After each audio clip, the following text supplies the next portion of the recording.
What?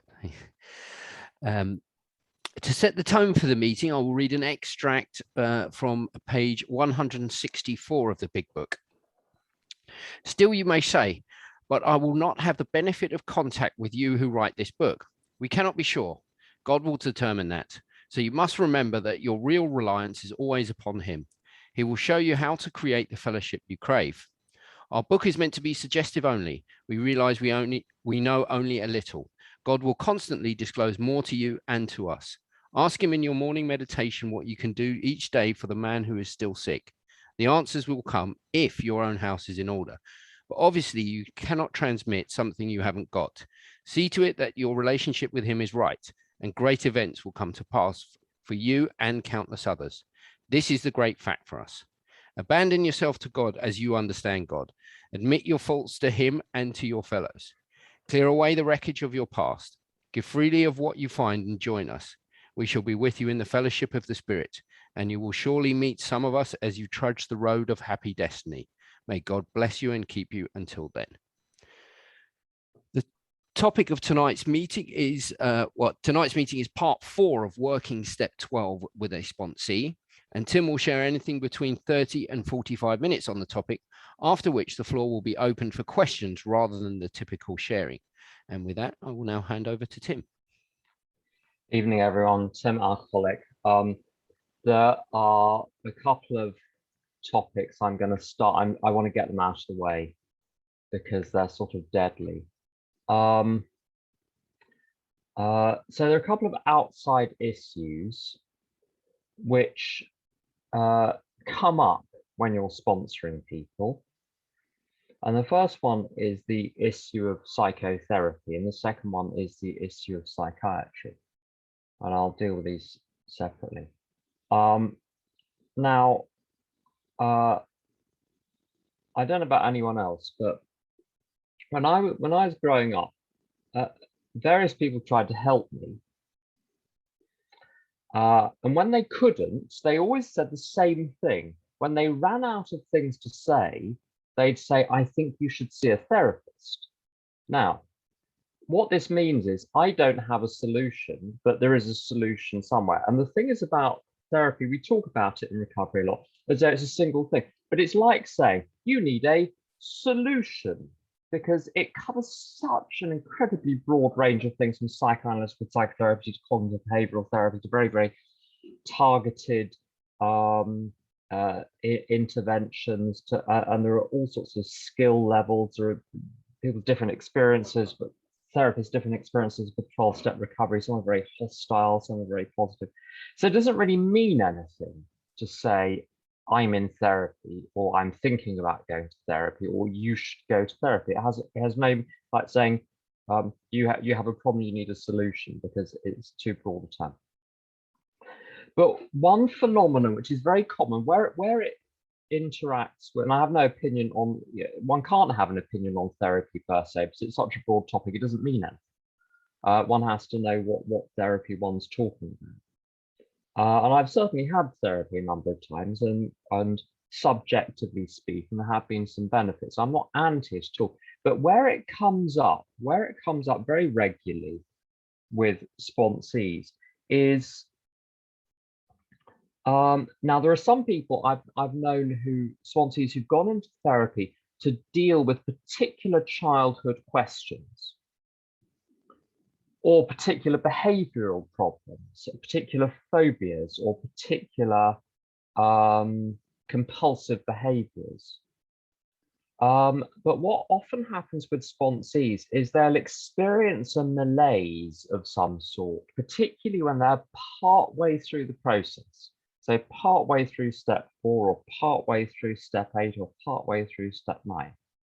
And someone suggests therapy without going into any detail about exactly what sort of therapy, or why, or what aspect of the problem, but it's just sort of waved as the sort of magical solution over there, and as though everyone is necessarily missing out if one isn't having it.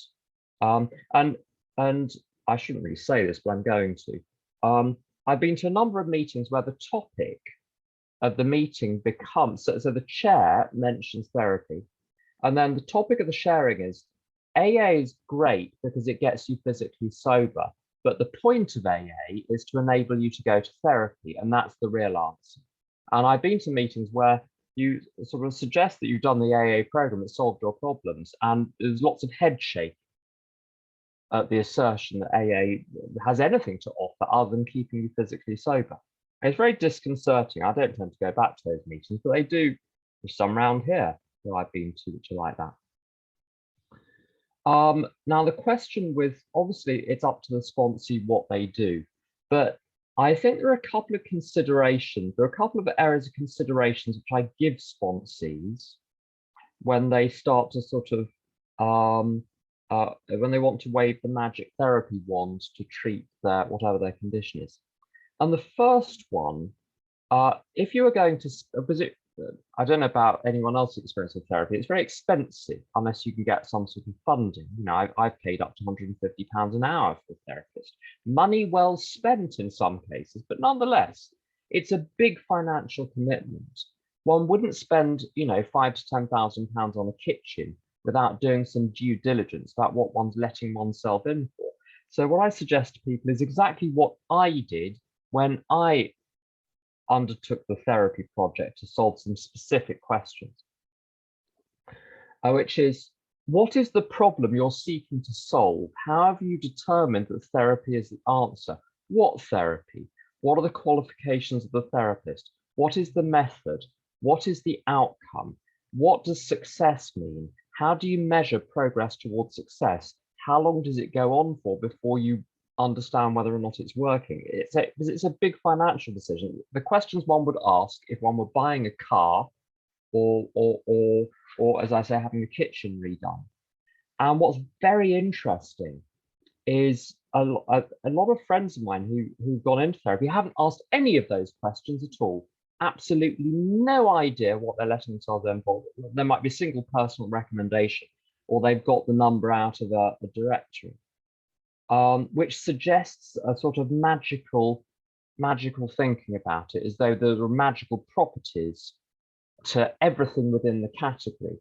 But whereas in fact, as one person in this meeting will know, there are some very specific, very targeted strategies which are immensely successful with a really good evidence base. And there are others which are very certain types of therapy, which are very controversial, where the evidence base is much weaker. So the question to a sponsor is, do you know why you're doing this and what you're letting yourself in for? And when I've questioned sponsees who are thinking about this, often the thinking has gone no further than this. Well, I don't feel very good, and I'm a year sober now, and Susan suggested it.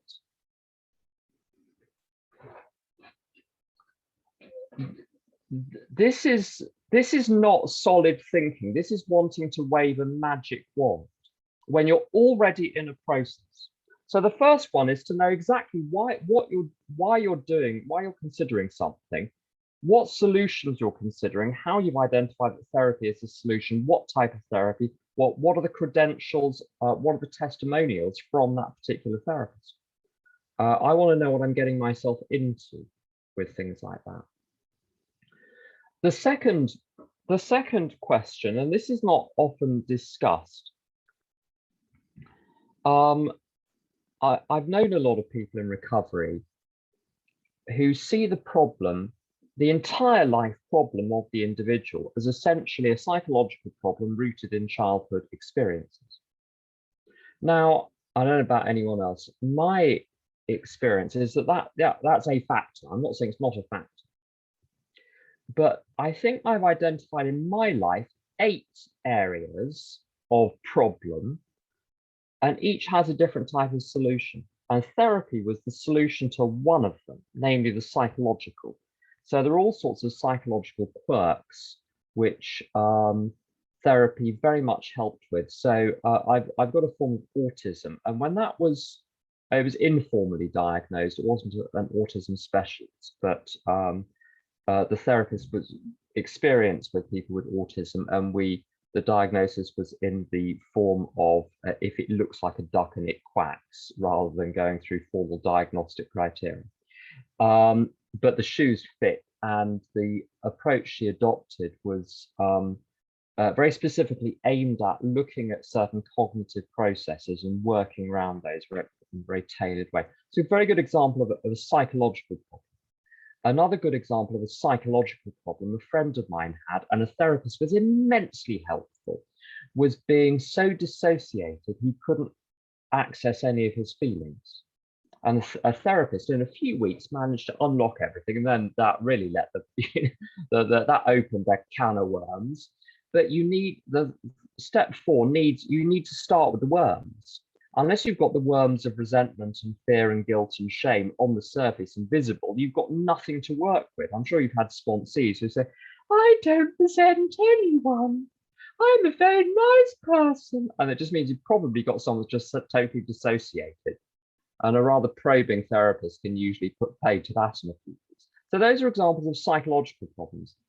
People with PTSD, it's a psychological problem where certain events are associated in the mind with certain traumatic events in the past and trigger the same response to those traumatic events of the past as though they're happening right now. And I've experienced that myself. And part of the help I've had from professionals on that is unpacking and unpicking those reactions, and that ultimately helped to change those. So it's not that psychological problems don't. Cognitive distortions is the other one. I've had friends who've been very much helped with psychotherapists, cognitive behavioral therapists specifically, who look at cognitive distortions like splitting and black and white thinking and catastrophizing, and get people to memorize the checklist and learn to spot them and not buy into them and replace them with different types of thinking. And so all that's immensely helpful. So that's real and true and good and helpful. But there's one aspect of my life. Another aspect of my life is social interaction, how I interact with other people. And I've had huge problems in this area. How do you interact with sponsees? How do you interact with bosses? How do you interact with family?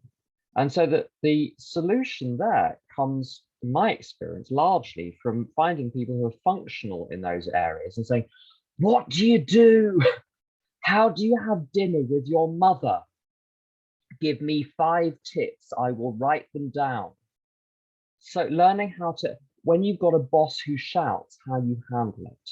How do you handle HR departments? How do you behave in interviews? How do you deal with the council? And AA is wonderful with these because it gives you a full room of people who can say, well, this is how you deal with the housing authorities. This is how you deal with the people at the job centre. Social interaction. And I know some therapists will focus on this, but it's not the primary focus of therapy, in my experience, to examine very closely how one interacts with others. With some therapists it is, I'm sure, but it's not my experience of therapy. I've had therapy at various forms for many years. It's social problems. The question of, do you have friends? What do you do with those friends? What type of friends are you picking? You've got the social, you've got the practical. All sorts of problems in my life I thought were psychological, but were actually entirely practical. I had all sorts of psychological problems stemming from not having a job and not having any skills which enabled me to get a job. And what I needed in this case was the experience of people that knew how to get me onto the job ladder. And this is not the job of therapy. Physical things. If you've got a dietary problem, you go to a dietitian. If you've got a sleep disorder, you go to a sleep disorder specialist. There are lots of physical things. So we've got the practical, the physical, the social, the psychological. And one needs to go to one's got to identify what the problem is and find the appropriate person to solve that, whether it's inside AA or outside. And then that we haven't even got onto the main ones. There is a moral problem, a spiritual problem, a philosophical problem, and a theological problem. So to go from the back, your relationship to God, your conception of, that's the theological side, your conception of your position in the universe and your relationship with the rest of the universe is a spiritual question. Who are you? Are you a body or are you a spirit? Where are you on the spectrum between the two? It's very broadly the spiritual question.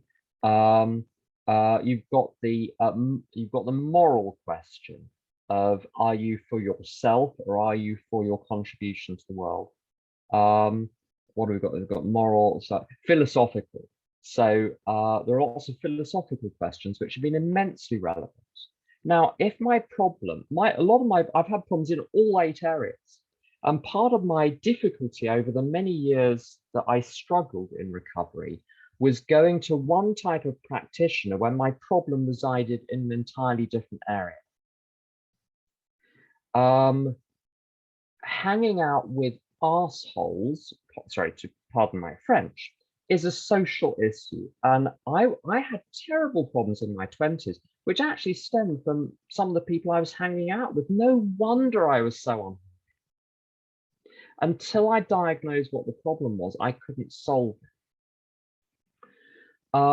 The same with lots of physical things. It's amazing how many people in recovery think there's something wrong with them spiritually when they don't have a regular going to bed time, getting up time. So they're constantly, if you look at your own experience of jet lag, even 2 or 3 hour jet lag, people that work night shifts are all over the place. And a lot of people in recovery will have a terrible relationship with sleep and exercise, and then think that there's a psychological problem. Maybe it's a physical problem. Maybe sort out the low-hanging fruit first.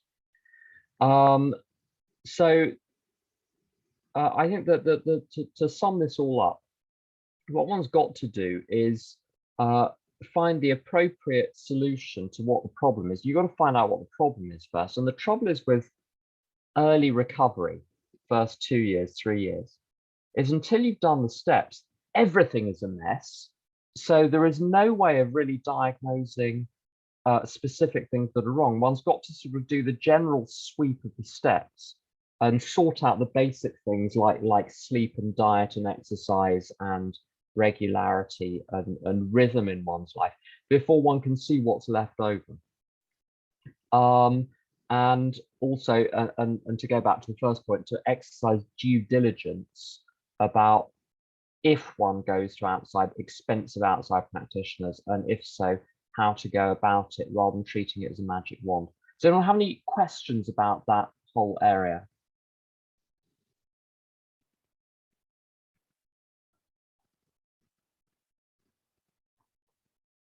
James.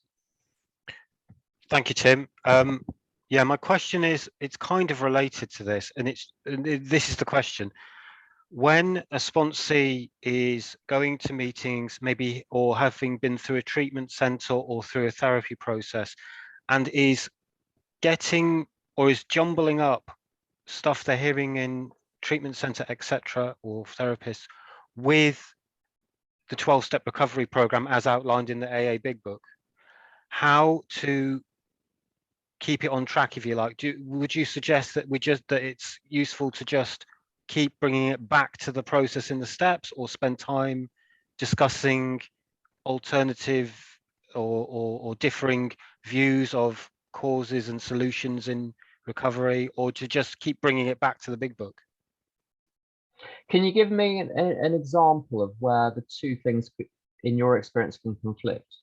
Okay, so this is a off the top of my head example. So working with a sponsee, going through the through step 1 and having to unpick the or to look at the idea of just not drinking and going to meetings in and of itself is not the solution to alcoholism, because that's what they've been told maybe previously, that's the problem and that's the solution. If you just don't drink and go to meetings, then everything should be fine. Okay. I think you've got two distinct issues there. Yeah. The first issue, which is maybe a sort of therapy specific issue, is and this is a very, very difficult one to resolve. And I'm going to try and say this as respectfully as possible, but you know me, you know the chances of me being able to do that are frankly remote.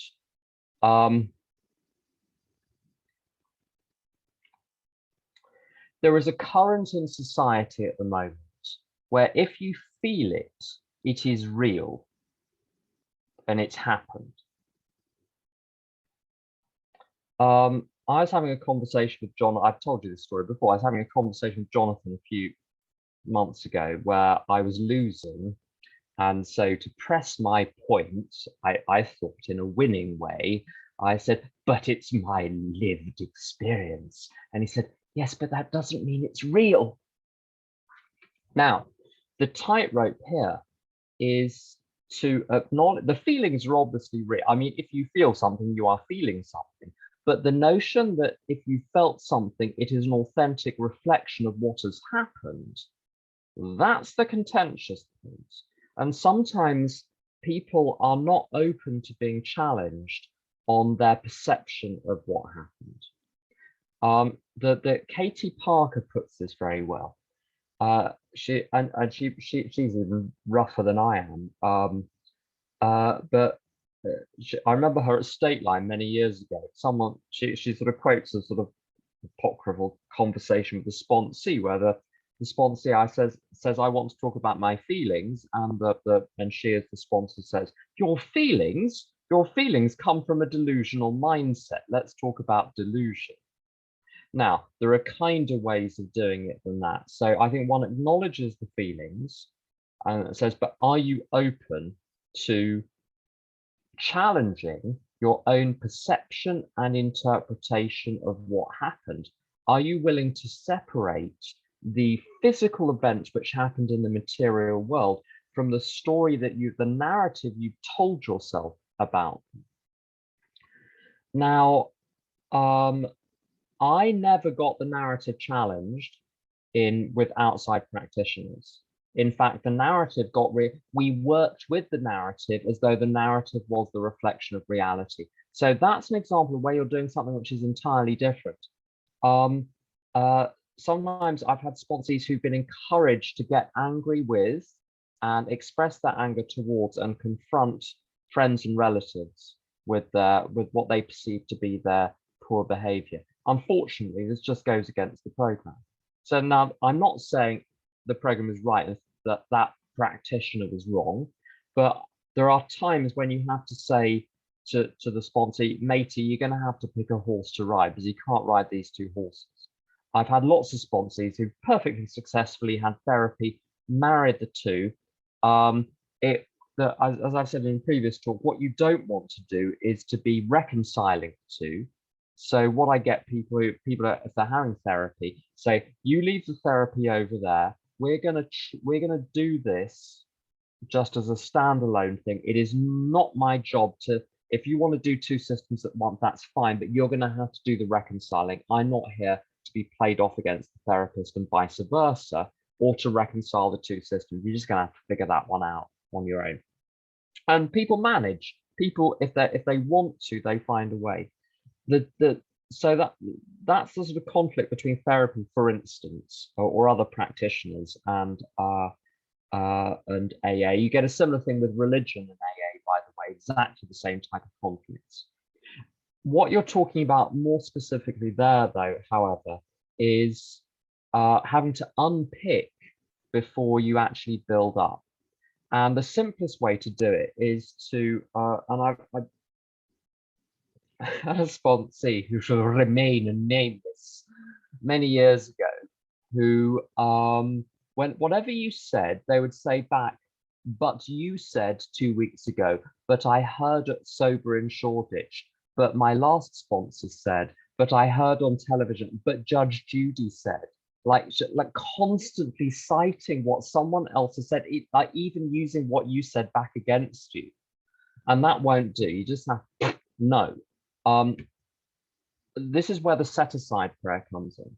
So you say everything you've learned so far, lots of it is great because it's got you to where you are now. So hooray! But what we're going to have to do is just quietly set the whole thing aside. Start with a blank sheet of paper. Anything you've previously learned, which is true and helpful, will be returned to you as part of this process. So you're not going to lose anything by setting aside. What you're going to do is simply put it on the shelf and leave it there. And then when you get to the end of the process, you can look back at the shelf and say, what can I reclaim from previous processes or learnings or lessons? And sometimes as you're in the process, sometimes things fall into place that you learned before. But what you have to clear the ground first. If the pot is full, you can't put anything in the pot. So you need to clear the pot first. And then you'll have if they're willing to do that, you'll have absolutely no trouble. Sarah Rivka.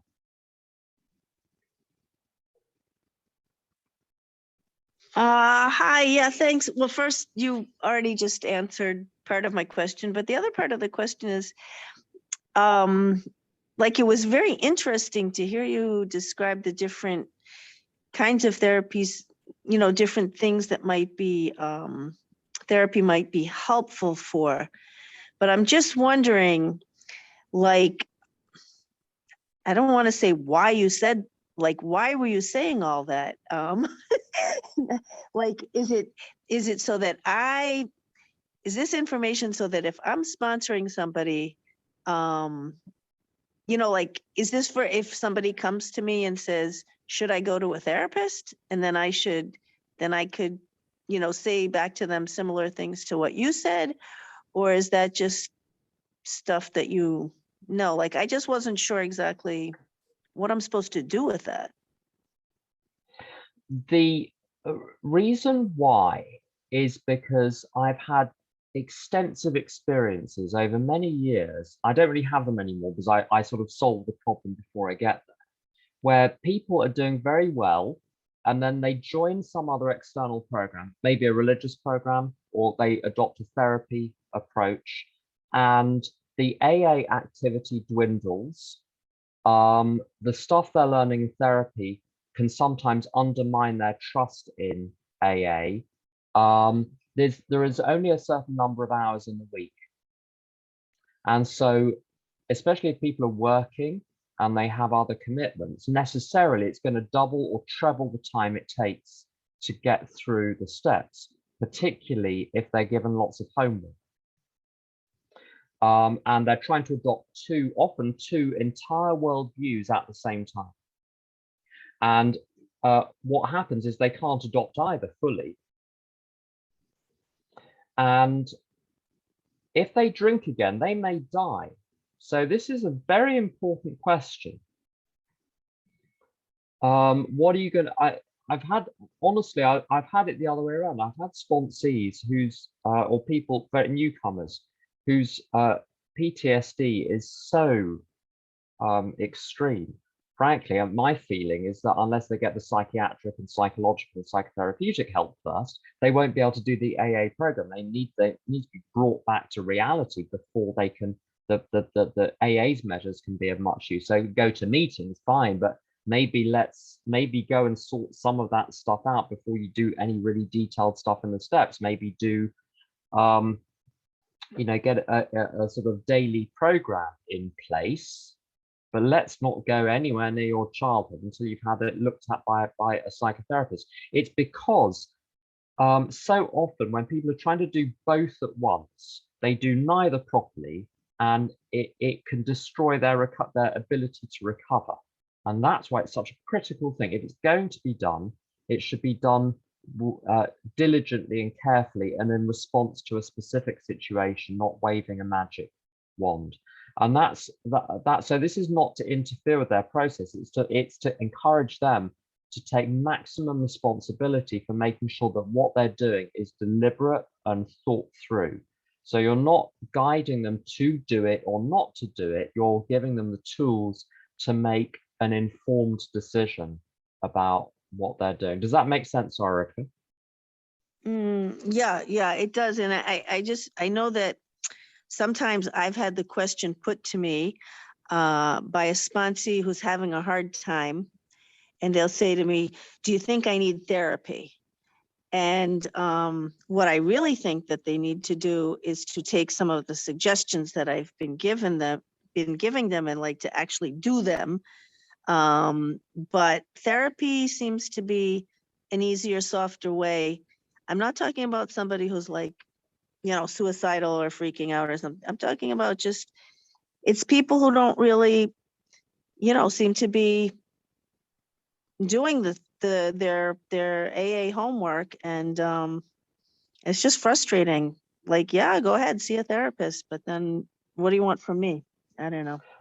Well, yeah, get so that's frustrated. the point. So that's very helpful, because that's a very concrete situation. So my response in that situation is, you've already started something. Why not finish the thing you've started and then see if you still have a problem? Because you haven't tested yet whether AA is going to work on this unless you complete the first 9 steps and live in the 10, 11, and 12 for a good couple of years afterwards. It takes 2 or 3 years after completing the first 9 steps to get a real feel for what effect it has. It doesn't take straight away. It doesn't clear everything up straight away. There's a lot of patience with this. Even Dr. Bob craved alcohol for a number of years. So I think that's the response. That's the response there. I've had therapists who give me lots of homework to do. Now, if they've come to AA and are not doing the homework, the question is, if you go to a therapist, will you do their homework? Why do you think you'd be doing their homework when you're not doing the AA? And that's a really legitimate question to ask. So are you doing this because you think it's going to be more effective, or are you doing it as a way of avoiding what's in front of you here? So I think there's some very serious questions when you've got someone who's going full throttle in AA and there's stuff that's just not shifting. Absolutely, look, you've got to diagnose what's wrong and either find a solution within AA, the world of spirituality, the world of religion, the world of therapy, whatever. But you can't diagnose something when the acute problem has not been sorted out. Seamus, I think you were next.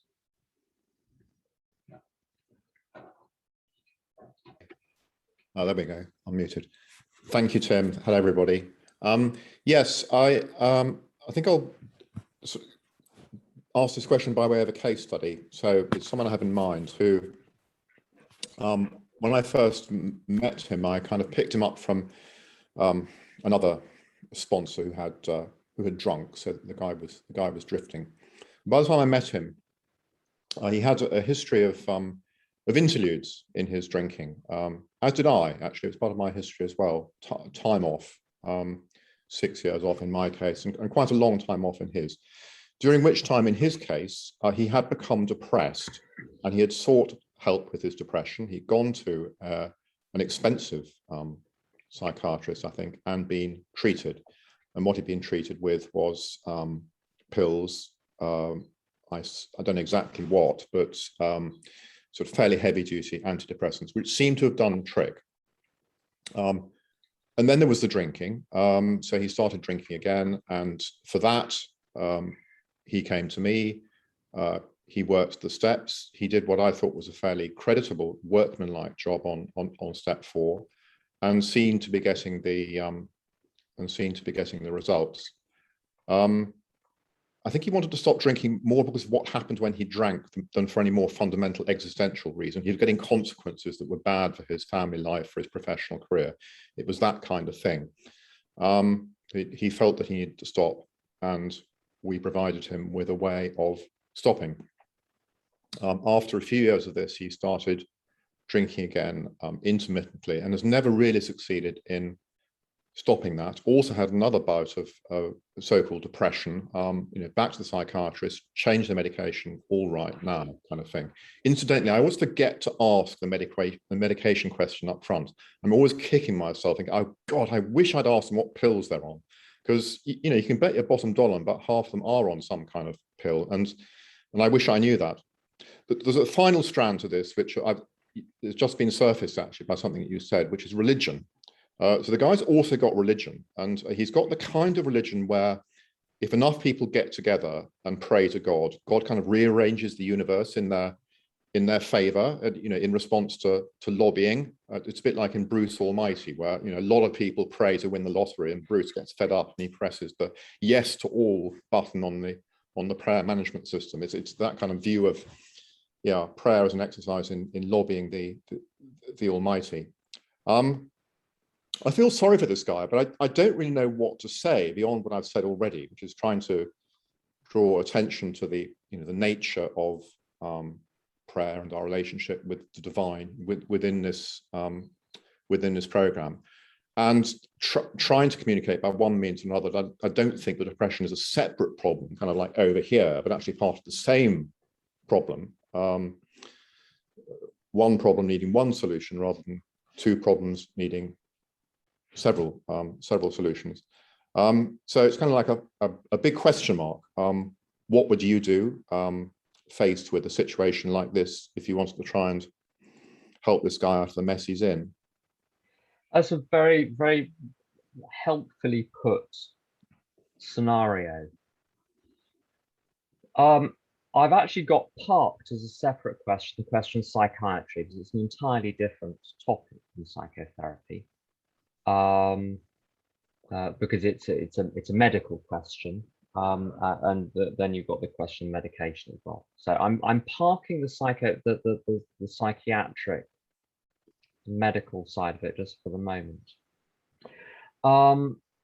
C.S. Lewis talks very interestingly, I think it's in Mere Christianity, about the case of two men who don't want to fight in the First World War and have got terrible psychological blocks against being soldiers, essentially. And both of them go and see a psychiatrist or a psychologist or someone to help them with these psychological blocks. And both of them have these psychological blocks resolved and removed. And one of them says, "This is marvelous. Now I've got my psychological blocks removed, I can fight for my country." And then the second one says, "Well, that's great. Now I've got those blocks removed. I can be more adept in avoiding fighting for my country. I'm now much more in control of myself." And how the psychological question is a different question than the moral question.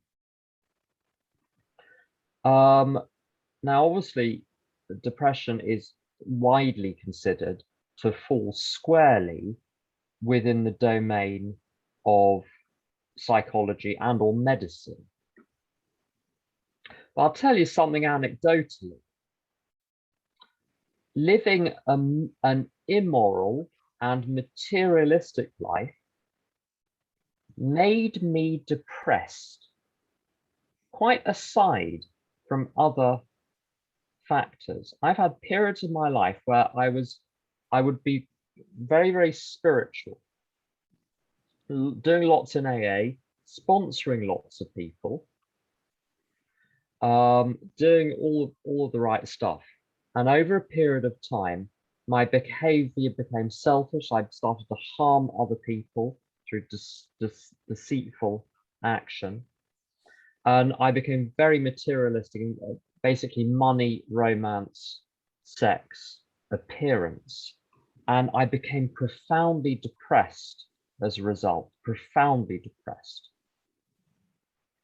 I think it's true to say that, certainly in my case, and that's not the only cause. Physical things can do it as well. Physical illness has done it for me in the past as well. I had very, very bad depression when I was growing up. What I discovered in my case is that there was a strong moral and spiritual component in my depression, and also a philosophical one, my philosophical attitude towards the universe. When those things, when the social, when the practical problems which are not being faced, you put all of those together, you will, my first sponsor, so people know me for quoting this, my first sponsor, who was a doctor, actually, Doug. I said to him, I'm depressed. He said, you're not depressed, your life is depressing.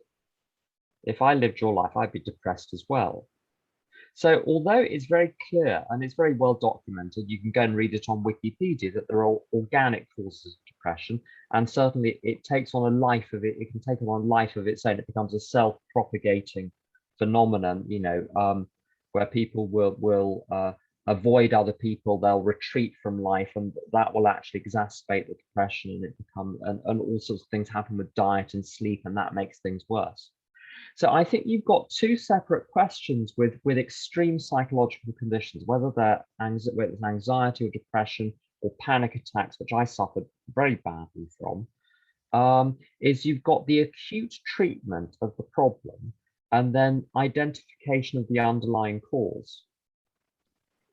And if you take someone with a good childhood, this is my observation of friends of mine in AA who report this, they reported themselves, a good childhood, no psychological hang-ups, but years of living in a way which is dysfunctional from a material, a practical, a physical, a social, a philosophical, a religious, a moral, and a spiritual point of view. And you will generate the same surface condition as someone with a very traumatic childhood.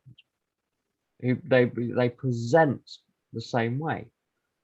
So in my case, I only worked out where the depression came from by addressing not just the psychological, but addressing those other areas, the practical, the social, the physical, the moral, the spiritual, the philosophical, and the religious, until the jigsaw puzzle, as I dealt with those one by one, some things caused the depression to lift more quickly than others. I thought, aha, well, that was a large component of it. So I always encourage people to look at everything, to look at this holistically, not to treat one aspect like if I pray, it will go away. If I do service, it will go away. If I get enough exercise, it will go away. If I examine my childhood, it will go away. Maybe, but maybe there are all of the areas involved that need to be looked at. So to look at everything and treat it as a 10-year project, not a 5-minute project, and be systematic about examining each of those 8 areas, inventorying each of those 8 areas, and finding people who are super functional in each of those areas, and to copy what they're doing and see if that helps. And so it's really empirically that I've done this. It's not based on any sort of theory. It's simply by trying things and discovering that they work. And I was someone that was told in my teens that I would likely, I'm the sort of person that would probably be ill forever and have to be under sort of medical psychological supervision forever because my case was so extreme. So this is not coming from someone that's sort of tripping through the tulips their whole life and is looking askance at people with entirely different problems. This is from someone that's been in that position. When I was at school, I was on suicide watch for 5 years, where people were charged secretly. I only discovered this afterwards, secretly with surveilling me and writing reports, which are then collated weekly and sent to my parents. My mother, of course, has wiped all memory of this. She said, "Oh, you had an idyllic childhood." So she's conveniently forgotten all of this. So this is, as I say, not coming from a Pollyanna-ish attitude. It's coming from having to really knock on every possible door to solve the problem of depression, anxiety, panic attacks, and other disagreeable manifestations. I do want to say something about the psychiatry question, which is even thornier. Harry, do you want to come in with your question? Yeah, it's a bit of a spoke off. Shall I just go with it though? Yes. Okay, I'll take that as a yes. Okay, so the question was, so someone's got something of a program you described, and then let's say they're not feeling, they're feeling unhappy, and then therapy comes up as a potential magic fix for this. But what you made me think of was often my sponsees will, rather than say, I'm going to go see a therapist, they'll say, I need to go through the work again. So I don't know if you've got that as a topic to come up, like what are the guide rails for coming back onto the work? And because like, all of them have just almost immediately wanted to do it again, which I don't know if reflects on my sponsorship. I'm going to do that in about 2 minutes' time. I'm going to say 2 things about psychiatry. I've had lots of sponsees who, my first question I ask is, are you taking your medication? I'm not one of these people, there are people in recovery that say you shouldn't take things. I'm the other way around. If they're on antipsychotics, I want to be, this is my first question, are you still taking your antipsychotics? What the one thing I would say about there is a type of alcoholic who will treat them, and I've sponsored them sometimes, who treat themselves essentially not as human beings but as chemistry sets. So that every problem is looking for a chemical solution. Now, I don't know whether that's the case or not. What I do observe is that people with that profile struggle with the not drinking bit of the program on a regular basis. Dr. Paul O is great on this subject. So there is a question with the psychiatrist hunting, which is a whole hobby that some people engage in, that they're constantly looking for new psychiatrists and new diagnoses and new prescriptions. And I don't know almost nothing about that area. What I observe is it very often combined with a resistance to the program. So it's looking for something which is so that the purpose is not to learn how to live well, the purpose is to feel better, and whatever means achieve that end is fine. Now, I don't think that's a bad approach. It's just not my approach. And so if people's approach is simply they just want to feel better, they don't care how, totally welcome in AA, do whatever you want. But I approach things very, very differently. My job is to learn how to live well and have my emotional state as a consequence of that. And I think there's a fundamental philosophical question there. And it's good to have a sponsor you're aligned with on that. I don't think there's a right or wrong answer to that philosophical question. But it is important for the sponsor and sponsee to be aligned. Otherwise, you're just going to have terrible arguments the whole time. I will say one thing. There's an AA member in Bristol who is a philosopher. His job is he gets paid remarkably for being a philosopher. And he goes around, one of the things he does, he goes around to schools and he says to the kids, he does thought experiments with them. That's one of his ways in which he introduces people to philosophy. He's sober very many years. And one of his thought experiments is this. You've got 2 options. The first option is to go through life, and this to 7-year-olds and 8-year-olds, to go through life feeling everything that life has to throw at you. So you'll have joy, you'll have pleasure, you'll have apathy, you'll have numbness, you'll have anxiety at times, you'll have depression at times. There'll be times you want to die. There'll be times that you're immensely happy and you can't understand why a year ago, 5 years ago, things looked so bleak. You have the full range of human experience. Option number 1. Option number 2, we can put you in a room. We can hook you up to a machine with a virtual reality headset, which gives you a happy dream, and plug your plug into your arm a drip which ensures that you are consistently happy for the rest of your life.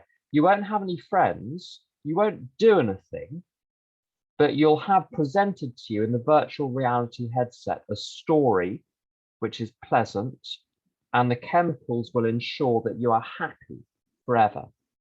Which do you pick? But you're not living. You're not doing anything of normal life, you're just in the room. And he's done this with thousands of children. Not one has chosen the machine. It's anecdotal. I mean, it's just one person with their own experience of but it's a very interesting one. I bet in AA, I'd love to do this, whether you'd get the same response.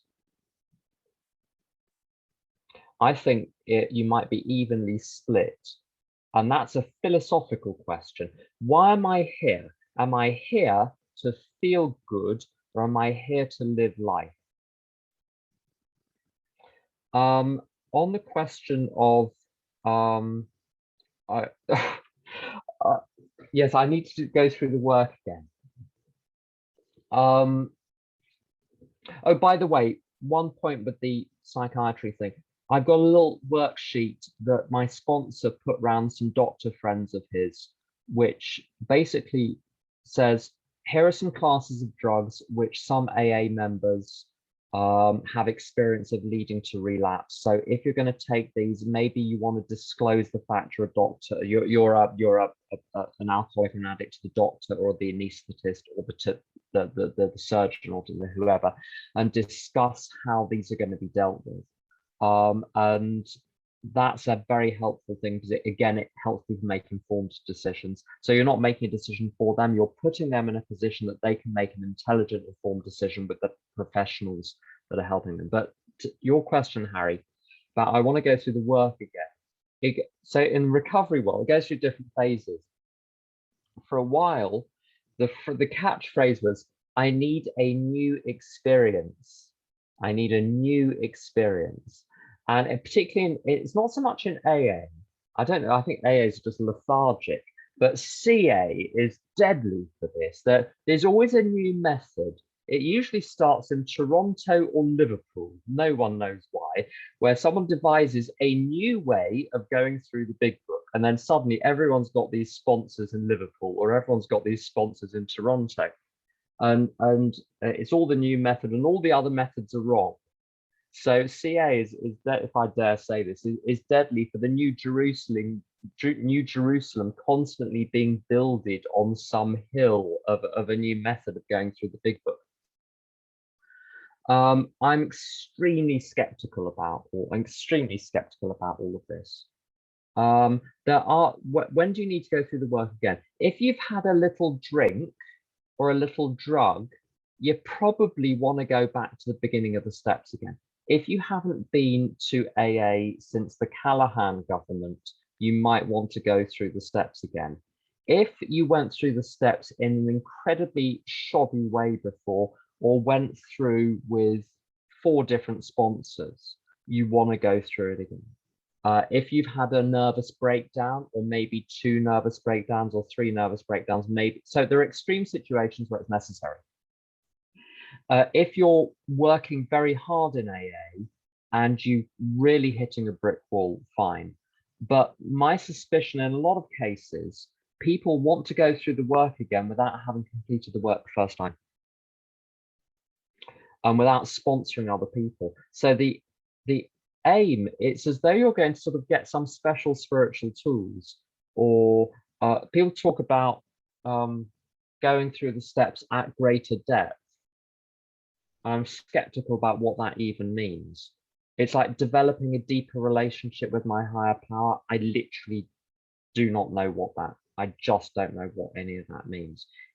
I give you an example of what I mean by this. I don't think it's about depth. If you've got someone who's 6 weeks sober and they admit that they lie a lot and cheat and think very resentful, hateful thoughts about people, and are frightened a lot and feel guilty about the things they've done in the past, I don't think that is any less deep than someone who is 20 years sober and saying the same things. I don't think it's deeper because you're sober longer. If something is fully true at 6 weeks sober, it is as deep as anything. And I think we're doing a terrible injustice to people in their first year by suggesting that they're not doing it deeply, and that, you know, if they go through the steps every year for 20 years, then they'll get some depth. That all they're doing is peeling the first layer of the onion. There's this sort of endless onion peeling. I'm, as I think, extremely skeptical about that. I've known people in their first year who are as spiritual as anything when it comes to letting go and being of service. And real depth is when today, if I go through the day not thinking about myself, just fully engaged in the world around me and kind of grateful and cheerful, that's as deep as it gets. And in A Course in Miracles, it says that there is no hierarchy of illusions, which means something which is untrue, all things which are untrue are equally untrue. So it's not that some are more untrue than others. And where this applies to the steps and this notion of depth, the steps don't find out what's true and real. They find out all of the blocks to what is true and real in order for those blocks to be removed. And then what is true and real, which is innocence and peace and all of those things, just shows up. You know, that the Michelangelo and David, I don't know if it's a true story, but they said, how did you carve the statue of David? And he said, well, mate, I'll tell you how I did it. I got a chisel, got me block of marble, I chipped away everything wasn't David. And now I've got David, look, there. I don't believe it any more than you do, but it's a great story because I think that's what the steps do. We chip away everything that's not us. Now, if you're very complicated and neurotic and you're 20 or 30 years sober and you write about all of the illusory BS in your head, that's no more deep because it's unreal. It has no more substance than the illusions of a newcomer that believes arrant nonsense about the person sitting next to them at the meeting. Their illusions are illusions. And the idea that some illusions are deeper than others. So there are lots of situations where people need to go through the steps again, and that's fine. But to treat going through the first 9 steps as a solution to spiritual malaise, I think is wrong-headed. I think what one should, what's more useful is to really be practicing 10, 11, and 12 in a diligent, consistent way on a daily basis. Try that for a couple of years and see what happens. And you can always, if you want to go back, if you find that there's a particular relationship with a person or a situation which is problematical, then you can do steps 4 through 9 on that situation in 3 hours, because you've learned how to do the method now. But what people want to do is like another 9-month process of staring at themselves and poring over the book and poring over the meaning of this. And that's what so I think you're right to be absolutely right to be skeptical about that, Harry. I didn't cover any of the topics I meant to cover.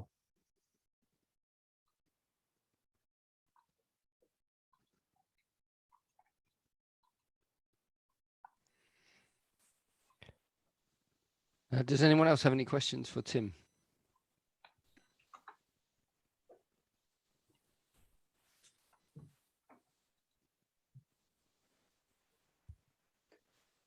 Will you do exercise next week? So what I've got left is exercise, drama, families, and workplace. And I think that's it then.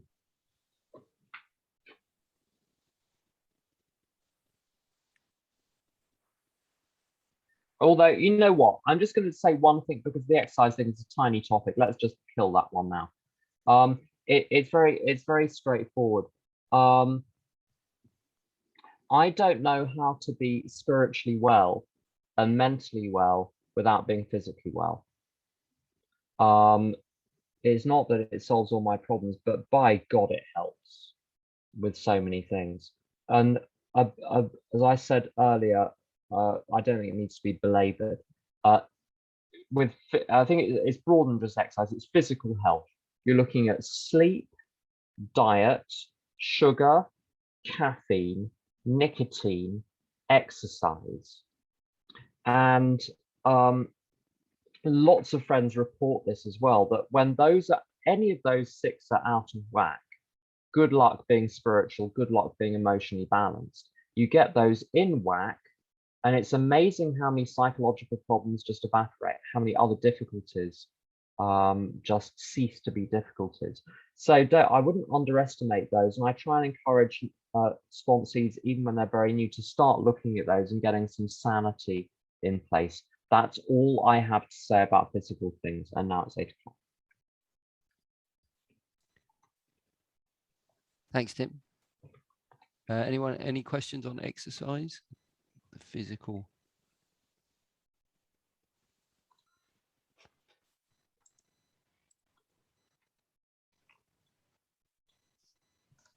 Would you count phone use and media and stuff as part? This seems like the same as sleep to me, like digital hygiene. Yeah, yeah. I wish mine were better. But yeah, that's absolutely a question.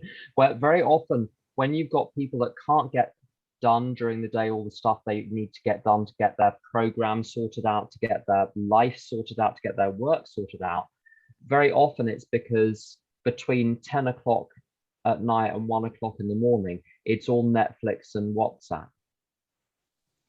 That's why that's why everything else is out of whack. You get that sorted out, and suddenly then they can get to the 7 a.m. meeting, and then everything else just falls out automatically. So yeah, as with everything in recovery, pick the low-hanging fruit first and sort those out, and then see where you are. And you'd be amazed at how many simple measures will massively improve the person's quality of life, because they've never been taught these things.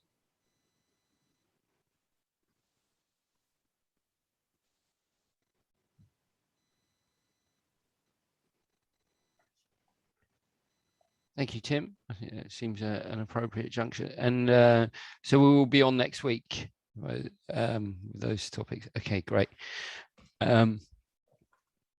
Yeah, with that, I'll actually hand the meeting back to you, Tim, to close with the Serenity Prayer. Thank you. And if anyone can think of other topics in between them, feel free to message me. And if you don't have or don't write my number down in time, then Alistair, I'm sure, will be happy to receive those questions. So would you please help me close with the Serenity Prayer? God, grant me the serenity to accept the things I cannot change, the courage to change the things I can, and the wisdom to know the difference. Thank you, Tim. Thank Thanks, you. guys. Bye-bye. Bye.